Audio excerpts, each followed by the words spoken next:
नमस्कार, मैं हूं आपके साथ हर्षिता और आप देख रहे हैं लोकोत्तर न्यूज। नितिन नबीन ने कहा कि फुले के विचार आज भी प्रासंगिक हैं। उन्होंने सरकार की विभिन्न योजनाओं को फुले के आदर्शों से जोड़ा। कार्यक्रम में अन्य वरिष्ठ नेताओं ने भी फुले को नमन किया।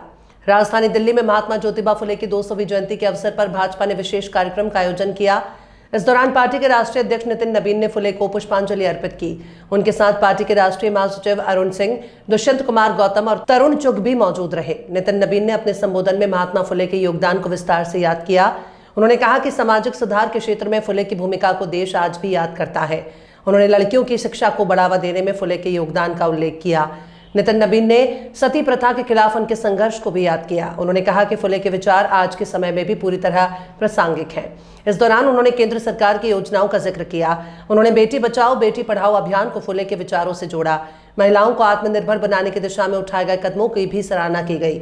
शिक्षा के क्षेत्र में महिलाओं को आगे बढ़ाने की बात कही गई। नारी वंदना अधिनियम के जरिए महिलाओं को प्रतिनिधित्व देने पर भी जोर दिया गया। उन्होंने कहा कि 33% आरक्षण फुले के आदर्शों के अनुरूप है। कार्यक्रम में नेताओं ने फुले के जीवन और विचारों पर चर्चा की। सभी ने उनके आदर्शों को अपनाने का संकल्प लिया। इस मौके पर बड़ी संख्या में कार्यकर्ता भी मौजूद रहे।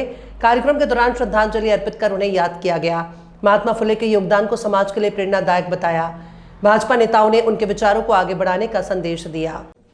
महात्मा ज्योतिराव फुले की 199वीं जयंती पर हम सब ने आज उनको श्रद्धा सुमन अर्पित किया है। जिस प्रकार से सती प्रथा से लेकर महिला शिक्षा, बालिका शिक्षा तक जिस प्रकार से समाज सुधार में उन्होंने अपनी जो भूमिका निभाई, निश्चित रूप से आज भी देश उनको स्मरण करता है।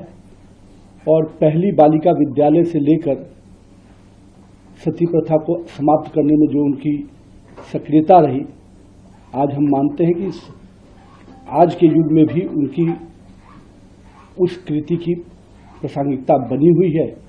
और हमारे नेता माननीय प्रधानमंत्री नरेंद्र मोदी जी ने जहां बेटी बचाओ बेटी पढ़ाओ अभियान से लेकर आज महिलाओं को स्वावलंबी महिला बनाने से लेकर लखपति दीदी से लेकर शिक्षा में महिलाओं को आगे लाना और जिस प्रकार से नारी वंदन अधिनियम के तहत महिलाओं के आधार को सुरक्षित करने का काम कर रहे हैं, हम मानते हैं कि ज्योतिराव फुले जी के आदर्शों पर माननीय प्रधानमंत्री जी ने महिलाओं को हमेशा सम्मान, स्वाभिमान और सुरक्षा देने में सफलता पाई है।